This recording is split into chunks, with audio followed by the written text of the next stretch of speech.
as pessoas têm muito claro um pitch de venda, né? Um Uhum. pitching de negócio e tal. E você está trazendo a importância de uma camada de um pitching narrativo que ele passa mais pelo emocional.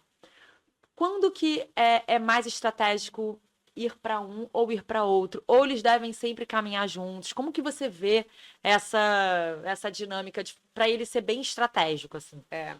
Isso depende muito, eu acho que, do propósito e do público, né? Você, em geral, faz uma misturinha ali. Tem que ter a parte lógica, tem que ter a parte de números. Isso tem que estar muito bem azeitado, né? Porque não adianta ter uma historinha linda se o produto não for bom, né? Claro. As pessoas não vão comprar.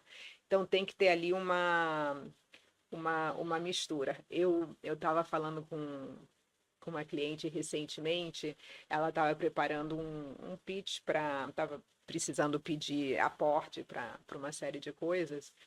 E eu falei para ela depois, eu falei, nossa, eu me senti agredida por dados. Porque era tantos dados lá que eu estava assim, pá, pá, assim, dado para tudo, quando eu não sabia nem o que pensar e para onde olhar de tanto dado.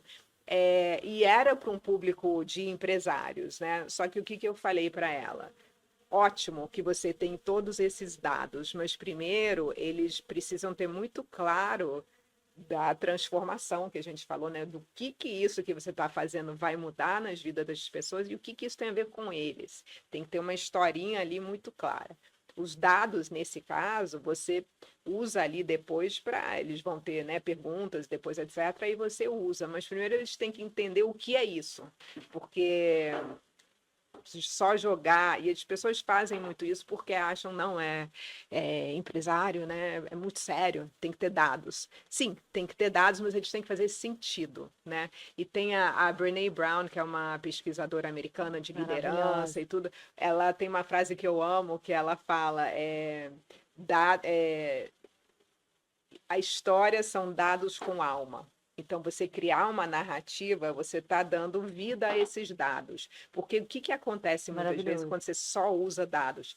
Eu que estou escutando, eu não consigo visualizar o que é isso. Quando você põe esses dados dentro de uma história, dentro de uma narrativa, aí eu olho e falo, nossa, eu entendo como é que o mundo amanhã vai ser diferente de hoje, por causa Desse disso aí que produto. você está me falando, né?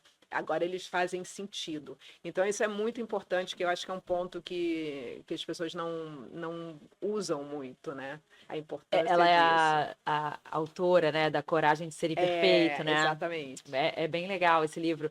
E pensando nisso que você está trazendo, assim, é, eu palestro também, né? Uhum. Enfim, você vê que, às vezes, a melhor coisa é você fisgar a audiência logo no Sim. início. E se você fisga com uma história forte, né? Com algo que de fato tem um punch ali, cara, é muito mais fácil depois eles embarcarem todos os seus números, Uhum. né? Eu que falo Uhum. de influência e tal, eu preciso provar dados, né? Na minha vida é dados, assim. Mas, cara, é muito diferente, né? Quando você já começa sempre com o impacto de algo que eles vão, ou vai provocar neles, né? Um reconhecimento, ou eles vão ver, se emocionar com uma história Uhum. bacana. Então, é sempre importante pensar em storytelling para você gerar aquele primeiro bom impacto, a primeira É. boa impressão de gerar uma conexão, né? Reter a atenção, né?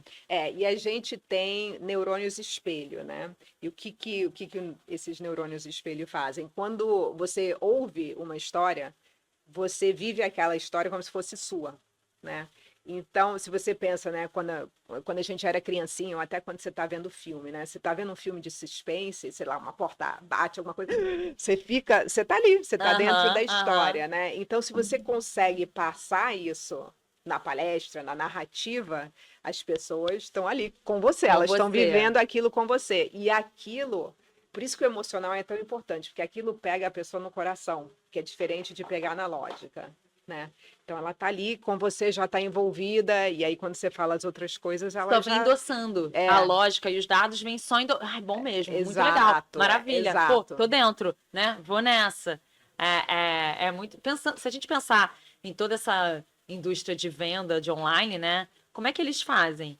eles sempre começam pré-venda fazendo live todo dia, te dando degustação de como que, né, trazendo todas as principais dores ali que você vai se conectar e tal, porque no final tu já tá compradíssima, né? Ele já te envolveu ali emocionalmente muito até ele te dizer quanto custa. E aí você já vai. Pode custar, né, 10 vezes a mais que você tinha, mas assim, pô, não dá. Agora não tenho como não estar, né, vivendo com isso que eu experimentei e tal, porque foi a narrativa que te plugou E você ali, está né? investida ali Né? emocionalmente, né? Emocionalmente, Então, plugou, deu clique. E muitas vezes, né, Mari, esses empresários, pessoas que fazem os pitchings e tal, eles nem têm o produto validado ainda, né? Eles estão tentando um pitching ali para mostrando que vai ser bom, que pode ser legal, que, né, tem valor.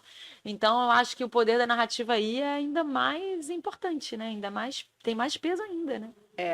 e se você olhar, eu acho que tem estudos sobre isso, de a empolgação do fundador ou do empresário, ela influencia na hora de ganhar ou não aporte. Porque as pessoas olham e falam, nossa, essa pessoa, eu vejo que ela realmente tá muito assim Conectado, conectada no que ela vai fazer, então eu sei que ela vai fazer de tudo para o negócio dar certo, funcionar. né? Que é diferente, né? Imagina alguém que tá todo empolgado lá, eu quero fazer não sei o quê.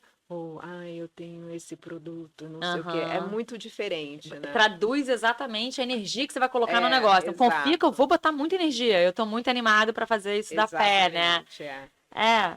Que E passa pela narrativa, né? Quando você não está conectado com você e, eu vou ajudar os outros e eu consigo, você não consegue, né? Falar com essa energia que você, ai, que porque vão achar de mim, aquela né? missão que você estabeleceu não te move, não te É, provoca, né? exatamente. Como CEO ali, né? Enfim.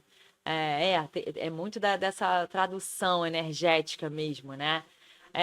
E a gente não pode deixar de falar também das mulheres disso tudo, né, Sim, Mari? sim, sim. Porque. E a gente se conheceu, né, Uhum. numa manhã de liderança feminina e tal, que foi bem legal. O quanto que elas, mais do que nunca, têm ainda mais dificuldade de se apropriar da sua narrativa, né? E É. de reconhecer, honrar a história que elas têm e perceber o quanto que isso pode fazer diferença no mundo, né? Então, acho que talvez você tenha ainda mais clientes mulheres, né? Nesse Uhum. sentido, né? Eu tenho muitas, que eu acho que a mulher tem uma coisa muito forte, que é síndrome de impostora, Postura. né? Que acha que sempre, ai, será que eu devia realmente estar aqui, né? Tem a Jacinda Ardern, que foi presidente da Nova Zelândia, ela até escreveu um livro sobre isso, que lançou esse ano, sobre isso. Ela também tinha síndrome de impostora. Né? Então, isso existe em todos os níveis, e, de novo, eu acho que é uma coisa que a gente não compartilha. Então você acha, sou só eu que estou passando por isso. Mas você começa a falar com outras mulheres e você vê que, tá, eu não sou tão esquisita assim, tá todo mundo achando isso. Isso te dá uma certa força. Mas eu diria que, gente, liderança narrativa e storytelling para a mulher é fundamental. Fundamental, porque realmente muda o jeito que você pensa sobre você mesma e isso te ajuda a conectar melhor com os outros. Eu acho que E se ajuda apropriar do seu muito. lugar, sua postura, É. né? E você vê, né, Mari, quando a gente estava nesse evento, dado um tempo, cada uma foi trazendo um pouco, né, Uhum. da sua história, dos seus desafios ali. E eu até comentei isso com a Tati depois, assim, que quando você via alguém contar uma situação que ela viveu, e ali só tinha liderança muito legal, né? Mulheres realmente muito bem sucedidas. E aí você via aquilo ali e você reconhecia, caramba, que legal que ela passou. Eu passei exatamente e nunca achei que era algo assim importante. Sempre achei meio default. E quando eu olho para ela, eu reconheço, caramba, bichinha braba. E eu, poxa, então eu acho que eu também fui boa nisso, né? Eu acho que eu também tenho essa fortaleza. Às vezes você só reconhece algo em você quando você vê no outro, né? Isso é muito doido, Exatamente. né? A mulher tem muito essa dificuldade, né?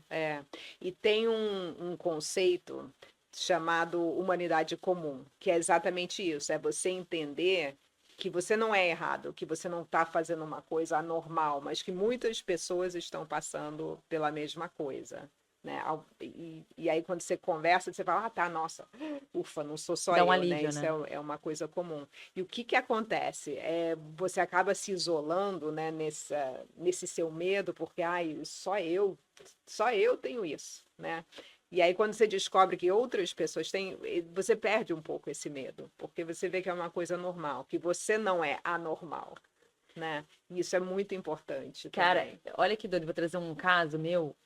Eu passei por um golpe no banco. Clássico, a pessoa liga, fala. Eu fiquei 5 horas com eles no telefone. E foi no meu banco. E aí sua conta tá sendo atacada. Você vai ter que abrir uma outra conta, num outro banco. Aí me ligaram do meu outro banco. Olha, eu fiquei horas nessa ladainha e me tiraram uma grana. Quando acabou e eu me dei conta, eu liguei pro banco, caiu a ligação, eu liguei pro banco, não, isso é um golpe, você liga pro outro banco, não, isso é um golpe. Não acredito. Eu fiquei me sentindo a pessoa mais burra do mundo. Uhum. Eu fiquei assim, não, mas eles me provaram, mas eu perguntei essa hora. Não, não, mas. Cara, não acredito. Porque eles vão colocando numa situação, né, e tal. Uma manipulação total, assim, horas com os caras no telefone. Quando acaba, você se sente a pior pessoa do mundo. Muito burra. Eu falei, cara, que bizarro.